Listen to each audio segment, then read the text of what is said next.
جہلم کی تحصیل میں گرما گرم جلیبیاں لذت اور ذائقے میں اپنی مثال آپ ہیں۔ بابر حسین رپورٹ کریں گے۔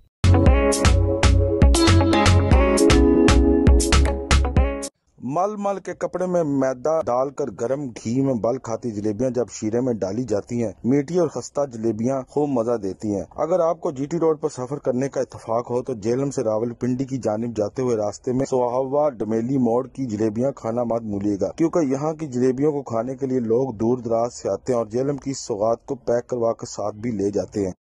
آپ ادھر امرال موڑ کی جو جلیبی جو مرسے ہیں بہت مشہور ہیں، ہم ادھر آتے رہتے ہیں، اکثر دوست بھی ہوتے ہیں اور فیملی بھی کئی دفعہ آتے ہیں، لے کے جاتے ہیں۔ بہت مشہور جلیبی اور مرسے، یہ ڈومیلی کی مین سوغات ہے جی، یہ مرسے اور جلیبی۔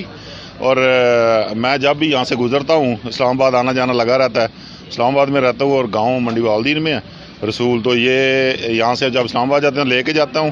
سرد موسم میں جہلم سوہاوا ڈمیلی موڑ کی گرم گرم خستہ اور تازہ جلیبیاں گرما گرم کھانے کا مزہ ہی کچھ اور ہے۔ کیمرہ مین حسنین علی کے ساتھ بابر حسین، سچ نیوز، جہلم۔